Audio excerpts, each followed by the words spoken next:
Bonjour Marlène Schiappa. Bonjour. Merci d'être avec nous. Vous êtes secrétaire d'État chargée de l'égalité entre les femmes et les hommes. C'est aujourd'hui que se termine le fameux Grenelle des violences conjugales. Vous allez annoncer ses conclusions, des mesures, un budget. Je voudrais qu'ensemble on relise les cas, parce que quand on regarde les cas de chacune des femmes, 117 officiellement tuées par leur conjoint ou leur ex-conjoint depuis le début de l'année, quand on regarde leur parcours, elles ont le plus souvent finalement porté plainte, elles ont appelé à l'aide, elles ont dit leur détresse et elles sont mortes quand même.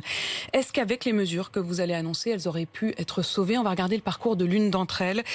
Il s'agit de Gülsine. C'est une jeune femme qui a été tuée, une des premières dans l'année 2019. Elle a été tuée à Annemasse, en Haute-Savoie. C'était le 27 janvier dernier. Elle avait 34 ans, 4 enfants. Je voudrais d'abord qu'on voit ce qui s'est passé. Elle a porté plainte, elle l'a fait. Elle a porté 5 fois plainte contre son ex-mari. Aucune de ces plaintes n'avait été suivie des faits. Est-ce que demain, avec vos mesures, ça change? D'abord, moi je voudrais dire que la question de la lutte contre les violences conjugales, c'est une question vraiment sérieuse et qu'on aborde avec sérieux et avec méthode. Et je crois qu'aucun gouvernement ne peut sérieusement promettre que des hommes qu'on ne connaît pas sur tout le territoire français ne vont pas demain tuer leurs femmes et que les féminicides seront éradiqués. Mais c'est pour ça, si on part de concrètement ce qui s'est passé, sûr, pour voir quelles leçons en tirer. Bien sûr, néanmoins, ce à quoi je m'engage et le gouvernement s'engage, c'est de créer les conditions pour protéger ces femmes. Et là, on est déterminé pour agir. Donc dans ce cas particulièrement, ce que nous voulons faire, c'est que dès la première plainte, ces femmes soient protégées. C'est pour ça que j'étais avec Christophe Castaner vendredi. Nous avons participé à des nouveaux modules de formation dans l'école de gendarmerie. Maintenant, il y a 130 heures de formation pour les sensibiliser à la question des violences sexistes et sexuelles. Donc, Gülsine, 5 fois, elle porte plainte. Dès la première fois, elle aurait été prise au sérieux. Moi, je ne veux pas faire de la politique fiction sur un cas comme ça. C'est pas de la politique fiction, Marlène Schiappa, c'est un cas très concret. Apolline de Malherbe, justement, c'est un cas concret. Il y a peut-être ses familles, ses proches qui nous regardent. Je ne veux pas être là en train de dire si elle avait fait ci, elle serait en vie, etc. Ce serait irrespectueux de ma part de procéder de la sorte. Demain, une femme qui porte plainte, dès la première plainte, sera prise au sérieux. Ce que je peux vous dire, c'est que demain, dès la première plainte, il y aura face à elle des gendarmes et des policiers formés, 2 qui auront une grille d'évaluation du danger avec 23 critères qui leur permettront de guider la conversation et de ne passer à côté d'aucun indice pour qu'on ait des faisceaux d'indices concordants qui les protègent, et 3 qu'il y aura un protocole d'action à mettre en œuvre. Par exemple, la saisie des armes. Dès la plainte, 31% des féminicides sont produits par arme à feu. Si on saisit les armes, on enlève déjà un mode opératoire. Vous parliez des policiers qui vont être formés. Oui. Est-ce que les médecins vont l'être aussi? Je reviens à ce cas concret pour voir ce qu'il se passe dans les faits. Oui. Gülsine, elle a plusieurs fois consulté des médecins, mâchoire brisée, des violents coups de pied, des agressions à la bombe lacrymogène, les pneus de son véhicule régulièrement crevés. Elle a vu des médecins. Est-ce que demain, le cas de Gülsine, qui voit des médecins, qui a la mâchoire brisée, des conséquences en seront tirées? C'est ce que nous voulons mettre en place. Et donc, nous sommes en train de travailler avec la ministre de la Justice, la ministre de la Santé et l'Ordre des médecins pour avoir une rédaction très précise qui permette aux soignants de faire des signalements. Il ne s'agit pas de toucher au principe du secret médical, qui est un principe important et qui fonde aussi le lien de confiance entre les soignants et les patients. Il s'agit simplement de faire en sorte que lorsqu'il y a un danger de mort imminent, et ça les soignants le repèrent, ils puissent faire un signalement pour protéger ces femmes et ne pas les laisser. Ils puissent le faire ou ils soient obligés de le faire? Est-ce que ce médecin aurait dû le faire? Alors là, nous sommes en train de travailler justement à la rédaction précise. La ministre de la Santé a rencontré l'Ordre des médecins. Je vois moi-même le président de l'Ordre des médecins demain, mardi, pour justement voir avec les soignants eux-mêmes quelle est la formulation précise. Est-ce que c'est pas la même chose d'avoir la possibilité de signaler ou d'être responsable, obligé de signaler? Écoutez, si je vous donne ma conviction personnelle, c'est que toute personne qui a connaissance de violences conjugales doit intervenir. Parce qu'on voit que dans la plupart des femmes que nous avons pu recevoir, celles qui ont été sauvées et qui ont échappé à des féminicides, c'est souvent grâce à l'intervention d'un tiers. Ce tiers, ça peut être un médecin, un soignant, ça peut être un parent d'élève qui la croise à la sortie de l'école, ça peut être un voisin qui entend du bruit. Encore hier, sur les réseaux sociaux, il y a une dame qui a expliqué qu'elle avait appelé la police parce qu'elle a entendu « arrête de m'étrangler » et des bruits sourds. Et la femme est ensuite allée la remercier en lui disant qu'elle lui avait sauvé la vie en appelant la police à ce moment-là. Marlène Schiappa, on vient de parler des policiers, on vient de parler des médecins. Il y a aussi la question des juges. Revenons au cas de Gülsine. Le 13 décembre, un mois avant sa mort, une juge aux affaires familiales a accordé la garde exclusive des enfants à Gülsine et un week-end sur 2 au père. Mais chez lui, à son domicile, au lieu que ce soit dans un lieu neutre. Ce qui veut dire que Gülsine, elle était obligée d'amener ses enfants chez leur père. alors qu'il avait dit dans le bureau de la juge qu'il promettait à son ex-femme une fin sanguine. Demain, je vous repose la question, avec vos mesures, est-ce que ça, précisément, est-ce que cette situation-là ne pourra plus exister? Je crois qu'il faut en finir avec ces situations absolument et radicalement. Je pense que c'est vraiment un changement de paradigme qui convient de mettre en place, y compris dans le système judiciaire, et la garde des Sceaux s'y emploie. D'abord en faisant en sorte d'avoir une meilleure coordination entre les différentes juridictions. Ensuite en nommant des gens qui sont des référents spécialisés par parquet sur la question des violences conjugales, qui soient formés, qui sachent par exemple qu'un ex-mari violent, il va très souvent se servir des enfants pour cela. Et puis ensuite, il y a un point très important pour nous, c'est la question de l'autorité parentale. Nous voulons pouvoir faire en sorte que l'autorité parentale soit aménagée, qu'on puisse conserver les devoirs, par exemple que l'ex-mari continue la contribution, la pension alimentaire, mais perdre ses droits, notamment de visite et d'hébergement, non pas comme qu'il une ait sanction. des devoirs vis-à-vis des enfants, mais que les enfants n'aient pas de devoirs vis-à-vis de leur père. Exactement, non pas envisagé comme une sanction, mais parce que trop souvent, l'approche c'était de dire il faut préserver le lien père-enfant. Nous croyons qu'un mari qui frappe la mère de ses enfants, qui la menace de mort, n'est pas un bon père, et même qu'il est un danger pour les enfants, et donc il faut protéger les enfants, c'est un principe de précaution, et nous sommes en train d'y travailler. Gulcine, le 16 janvier, 2 semaines avant sa mort, elle a tenté le tout pour le tout. Elle a demandé une audience au procureur de la République de Thonon-les-Bains. Le rendez-vous lui a été refusé. Elle a réclamé une ordonnance de protection de la justice. Le rendez-vous et la protection lui ont été refusés. Elle a ensuite été tuée par son mari. Est-ce que précisément ces étapes-là qui ont raté, pour lesquels il y a eu à chaque fois systématiquement des ratés, des quiproquos, des incompréhensions, des non prises au sérieux, est-ce que ça, demain, ça change? Oui, notamment pour ce qui concerne les ordonnances de protection. Il y a énormément de dispositifs en fait en France qui existent, de lois qui ont été votées, de dispositifs, mais dont on ne se saisit pas, qui ne sont pas mis en œuvre. Et c'est pour ça que la ministre de la Justice a adressé une circulaire à tous les magistrats en leur demandant de délivrer davantage d'ordonnances de protection. Mais on va au-delà de l'ordonnance de protection. Il faut délivrer aussi davantage de téléphones grave danger. Ils sont financés par l'État, mais un tiers environ dorment dans des placards, ne sont pas attribués, faute de décision de justice. Et puis nous allons plus loin. Les députés ont voté récemment, et c'est en discussion, la discussion s'est terminée au Sénat, le bracelet d'éloignement, un bracelet anti-rapprochement pour les ex-conjoints violents qui permet d'alerter les forces de l'ordre immédiatement de façon proactive. Tous ces dispositifs, ils doivent être mis en œuvre justement pour protéger les femmes. Ce qui est quand même frappant quand on regarde le dramatique cas de cette femme, mais c'est le cas pour de nombreuses femmes qui à chaque fois ont porté plainte, ont alerté, n'ont pas été entendues, n'ont pas été écoutées, c'est que vous nous le dites. Au fond, vous allez annoncer des nouvelles mesures, mais des mesures, il y en avait déjà, des outils, il y en avait déjà. Le problème, c'est juste qu'ils n'ont pas été appliqués, qu'ils n'ont pas été mis en œuvre. Est-ce que le problème, c'est pas simplement l'incompétence, l'irresponsabilité à chacun des échelons de cette chaîne? Moi, il ne m'appartient pas de blâmer tel ou tel. Je suis assez mal à l'aise dans les débats autour des féminicides quand je vois que les premiers qu'on blâme, ce sont les gendarmes, les magistrats, etc. Il faut que chacun prenne ses responsabilités, que chacun monte en compétence pour pouvoir prendre ses responsabilités. Mais le premier coupable, et le coupable, c'est celui qui tenait le couteau, qui tenait l'arme ou qui a tué cette femme. Ensuite, pour vous répondre, oui, je crois que c'est une question de priorité.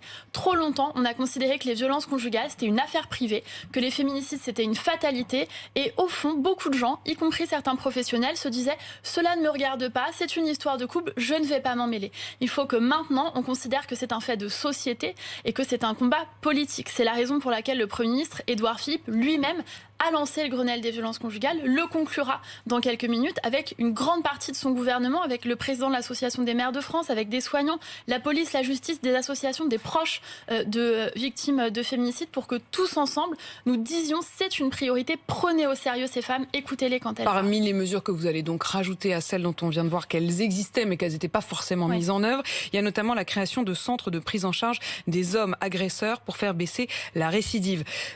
Ils seront pris en charge par qui? Sur quelle base? Est-ce que c'est du volontariat? Est-ce qu'il faut qu'ils disent je suis violent, soignez-moi? Ou est-ce qu'il y aura une obligation? Il y a les deux. En fait, pour être très honnête avec vous, moi, ça fait maintenant presque 20 ans que j'accompagne des femmes dans différentes situations et j'ai toujours été du côté des femmes. Et le Grenelle des violences conjugales m'a permis de changer de vision par rapport à cet accompagnement des hommes violents. Auparavant, j'ai pu considérer que c'était pas forcément une priorité. Je voulais me concentrer sur les femmes. Mais j'ai visité un centre, Home Rosati, le centre Clotaire à Arras dans le Nord.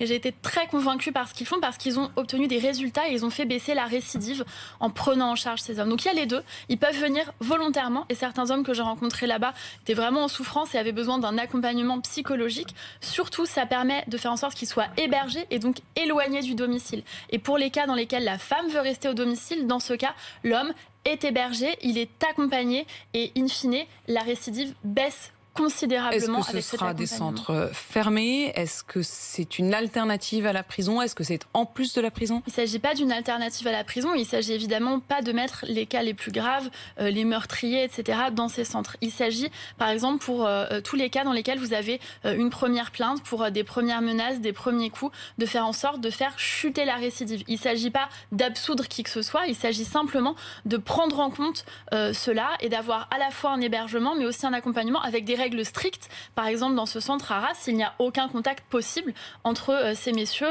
et leur ex-femme ou leur femme. Vous parlez du centre qui est à Arras, qui existe déjà. Ces centres que vous allez développer, est-ce qu'il y en aura partout sur le territoire? On se rend bien compte, quand on regarde la carte de France, qu'il y a une inégalité, y compris face à cette question des féminicides. Vous avez tout à fait raison, il y a un maillage territorial qui est insuffisant partout en France et c'est pour ça qu'on travaille en direction des toutes petites associations. Pour ce qui concerne les centres, l'objectif et l'appel à projet, l'appel à candidature que va lancer le Premier ministre tout à l'heure, il vise à ouvrir au moins 2 centres par région d'ici la fin du quinquennat. Et donc nous lançons un appel à candidature à la fois en direction des collectivités pour que les communes, les départements, les régions nous disent s'ils souhaitent s'engager sur leur territoire pour cela, mais aussi en direction des partenaires privés qui souhaiteraient accompagner le financement de ces centres. Ça va coûter combien ? Le budget sur lequel on se bat, c'est environ un coût de 200 000 € par an pour un centre qui accompagne entre 35 et 40 hommes par an. L'État prendra en charge la moitié du financement et l'autre moitié sera prise en charge par les partenaires que j'ai cités. Mais ils auront les moyens, les partenaires en question ? Écoutez, on va voir. Pourquoi vous ne prenez pas tout en charge ? À un moment, l'État fait énormément et il n'est pas de la responsabilité de l'État de prendre tout en charge tout le temps. Mais il n'est pas de la responsabilité de l'État de protéger les femmes ? Mais bien sûr que si. Vous me dites ça. Moi, je me suis battue pour que le budget soit sans cesse plus haut. On est à 1,116 milliard d'euros pour l'année 2020. C'est x2 par rapport à 2012 en ce qui concerne la lutte contre les violences. On a rajouté 800 000 € spécialement pour l'outre-mer. On a rajouté 1 million d'euros pour les micro-associations des zones rurales et périurbaines.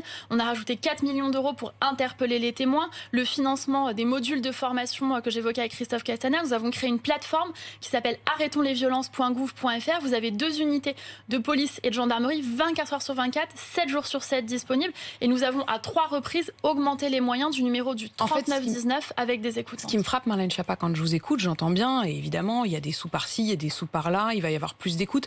Mais quand on voit qu'il y a déjà eu des écoutes. Je reviens à ce cas de Gulsine qui est quand même extrêmement frappant.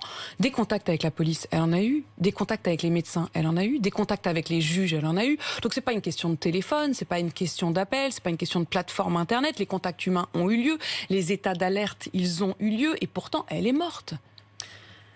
Moi, je ne partirais pas de ce principe-là. Première chose, plusieurs choses. D'abord, la première, on change ses contacts, justement. Là, je vous parle de choses qui vont vraiment changer la donne, de formation. Parce que manifestement, les contacts ont eu lieu. Elles, comme beaucoup d'autres, ont porté plainte 1 fois, 2 fois, parfois 7 fois. Parfois, les entourages sont venus déposer plainte. Julie Douib, à l'Île-Roussel, elle a porté plainte 7 fois, son père 2 fois, son frère 1 fois, sans que ça n'ait été même transmis au parquet. Donc il y a véritablement une question de prise de responsabilité. Et j'en reviens à ce que je vous disais, le gouvernement fait tout ce qui est en son pouvoir pour éradiquer les violences conjugales. Mais le gouvernement ne pourra pas tout seul. On a besoin que chaque professionnel prenne ses responsabilités, priorise ce sujet, prenne au sérieux la parole des femmes. Et c'est pour ça qu'on crée ces plateformes. Là, vous me parlez des femmes qui ont déjà porté plainte.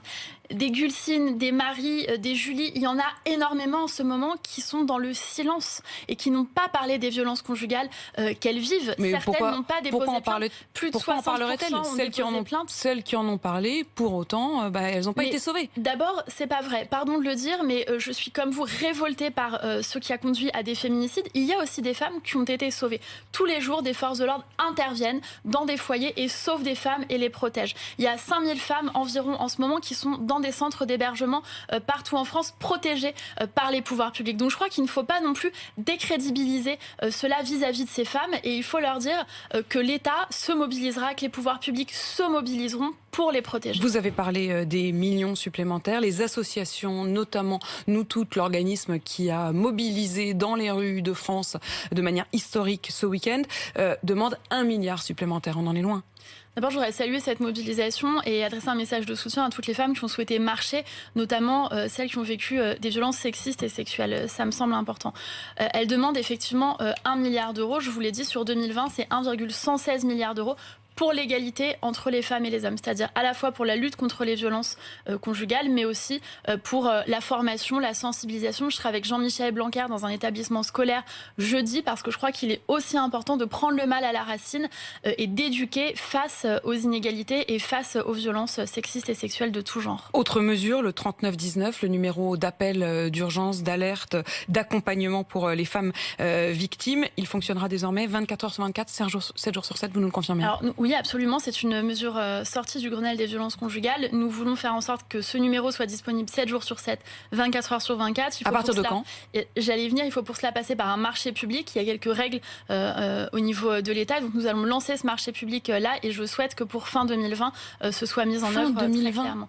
Vous savez, il y a quelques règles au niveau de l'État. Je ne suis pas auto-entrepreneur, je ne peux pas, moi, aller acheter une prestation de service. Il y a des règles notamment de marché public. Si je m'affranchis des marchés publics, nous aurons tous énormément de problèmes. Donc il faut respecter ces règles. Il y a un marché public qui sera passé, des réponses seront faites. C'est la même chose pour les bracelets d'éloignement.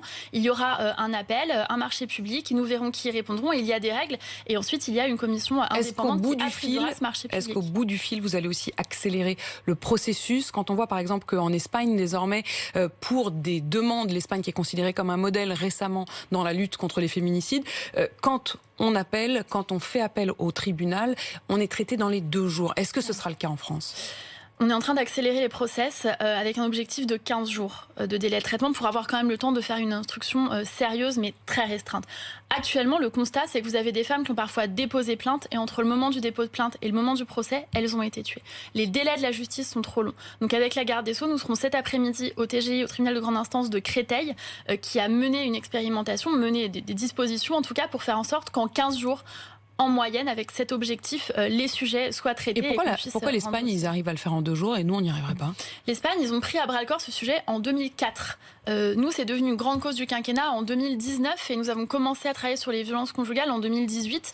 C'est un fléau qui existe, d'après les anthropologues, depuis l'Antiquité. Moi, depuis 2 ans et demi, je me démène et tout le gouvernement se démène pour faire en sorte de lutter contre les violences conjugales. Il faut qu'on aille plus vite, plus fort, mais on ne peut pas régler d'un coup de baguette magique, ni même au lendemain du Grenelle. Je ne crois pas une seule seconde que le 26 novembre, au lendemain du Grenelle des violences conjugales, les violences conjugales vont cesser d'un seul coup. C'est un travail de longue haleine, sans relâche, que nous devrons continuer à mener dans la durée. Merci beaucoup Marlène Schiappa d'être venue sur RMC et BFM TV. Vous êtes secrétaire d'État chargée d'égalité entre les femmes et les hommes et vous rejoignez tout de suite Matignon puisque Édouard Philippe va faire les annonces dans un instant.